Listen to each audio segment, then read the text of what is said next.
আসসালামু আলাইকুম। আমি আপনাদের সাথে নিয়ে এসেছি আলু দিয়ে পাঙ্গাস মাছ ভুনার রেসিপি। প্রথমে গরম কড়াইতে তেল, পেঁয়াজ, রসুন, লবণ, হলুদ, মরিচ সব কিছুই দিতে হবে। কিন্তু আমি পেস্টটা বেটে দিই নাই, ব্লান্ড করে দিই নাই, তার জন্য কেটে দিয়েছি বলে পেস্টটাকে একটু ভালো করে ভাজতে হবে। পেস্টটা ভাজার জন্য হলুদ, মরিচ সব কিছুই দিয়ে ভালোভাবে নাড়াচাড়া করতে হবে। ভালোভাবে নাড়াচাড়া করার জন্য হালকা পরিমাণ পানি দিয়ে ভালোভাবে কষাতে হবে।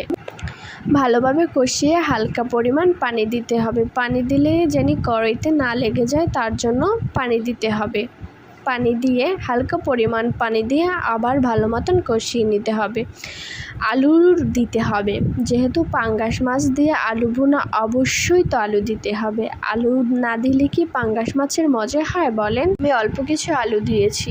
আলু দিয়ে ভালোভাবে নাড়াচাড়া করতে হবে। ভালোভাবে নাড়াচাড়া করলে আলুটা একটু সেদ্ধ হবে। আলু সেদ্ধ করার জন্য পরিমাণ মতো পানি দিতে হবে। হালকা একটু পানি দিয়ে ভালোভাবে আলুটাকে নাড়াচাড়া করে কষিয়ে নিতে হবে। আলু সেদ্ধ হয়ে গেলেই আমরা ভালোভাবে বেশি করে পানি দেব। আলু সেদ্ধর জন্য অবশ্যই একটু বেশি পানি দিতে হবে, যেহেতু আলু দিয়ে পাঙ্গাস মাছ ভুনা, পাঙ্গাস মাছটা মাখা মাখা করার জন্য। পাঙ্গাস মাছ মাখা করার জন্য অবশ্যই অল্প পরিমাণ পানি দিয়ে মাছগুলো সুন্দর করে সাজিয়ে দিতে হবে ফাইনাল লুকের জন্য। আসসালামু আলাইকুম। আমি আপনাদের সাথে নিয়ে এসেছি আলু দিয়ে পাঙ্গাস মাছ ভুনার রেসিপি।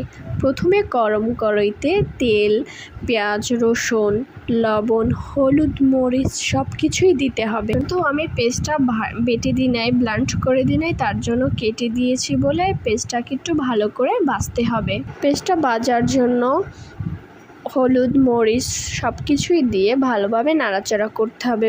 ভালোভাবে নাড়াচাড়া করার জন্য হালকা পরিমাণ পানি দিয়ে ভালোভাবে কষাতে হবে। ভালোভাবে কষিয়ে হালকা পরিমাণ পানি দিতে হবে। পানি দিলে যেন কড়াইতে না লেগে যায়, তার জন্য পানি দিতে হবে। পানি দিয়ে হালকা পরিমাণ পানি দিয়ে আবার ভালো মতন কষিয়ে নিতে হবে। আলু দিতে হবে, যেহেতু পাঙ্গাস মাছ দিয়ে আলু ভুনা, অবশ্যই তো আলু দিতে হবে। আলু না দিলে কি পাঙ্গাস মাছের মজা হয় বলেন? আমি অল্প কিছু আলু দিয়েছি। আলু দিয়ে ভালোভাবে নাড়াচাড়া করতে হবে। ভালোভাবে নাড়াচাড়া করলে আলুটা একটু সেদ্ধ হবে।